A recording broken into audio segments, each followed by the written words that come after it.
Bonjour, bonjour. Comment tu vas? J'espère que tu vas bien, que tu as passé une bonne nuit ou que tu passes une excellente journée. Comme à notre habitude, on se retrouve pour une nouvelle vidéo, de nouvelles anecdotes. Et avant de commencer, on va prendre un instant, juste pour être présent. Comme à notre habitude, on va prendre un instant pour être présent, se recentrer avec nous-mêmes. Et donc, je t'invite à arrêter ce que tu es en train de faire et à revenir dans le présent. Et on va faire quelques inspirations ensemble afin de s'aligner et de s'harmoniser avant de rentrer dans le vif du sujet.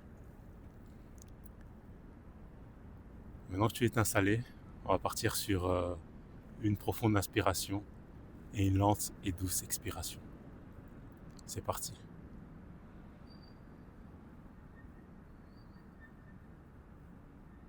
Et on part sur une expiration.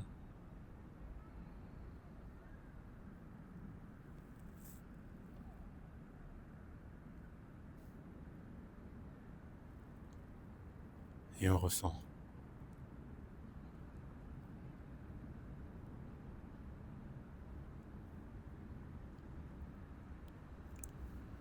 Comment tu te sens maintenant? J'espère que tu as pris le temps de faire cet exercice et que tu le fais également durant le reste de la journée. Personnellement, je m'arrête de temps en temps. Je m'arrête. Je peux être en train de marcher, hein. Je peux être en train de faire quoi que ce soit. À un moment, mon corps va me dire, ressens. Et je vais m'arrêter, je vais inspirer, je vais expirer et je vais juste être présent. Revenir à moi et regarder autour de moi, voir ce qui se passe, voir ce que je suis en train de faire. Parce que souvent, notre cerveau, il pense en habitude. Il y a des schémas de pensée qui sont mis en place. Par exemple, avant de dormir, je me brosse les dents tous les jours. Donc, limite, je n'y réfléchis plus. Ou par exemple, ta respiration. Ta respiration s'effectue automatiquement et donc tu n'y réfléchis plus. Et donc je me lève le matin, je me prépare, je vais au travail, je fais ma journée, je rentre chez moi. Quand j'ai faim, je mange. Ce sont des habitudes. Et personnellement, au bout d'un moment, je me rends compte que, en fait, je ne réfléchis plus. Les habitudes, les schémas se sont instaurés. Et dernièrement, je me suis mis à me poser la question de savoir d'où viennent les schémas qui sont instaurés dans mon quotidien. Est-ce qu'ils me servent ou est-ce qu'ils me desservent? Est-ce qu'ils me rendent heureux ou est-ce que potentiellement ils me gardent juste en vie? Personnellement, une grande partie, malheureusement, me dessert. C'est-à-dire que je ne suis pas nécessairement heureux dans l'existence que je vis, mais je ne sais pas du moins d'où est-ce que mes schémas me viennent et pourquoi je les défends tant bien que mal.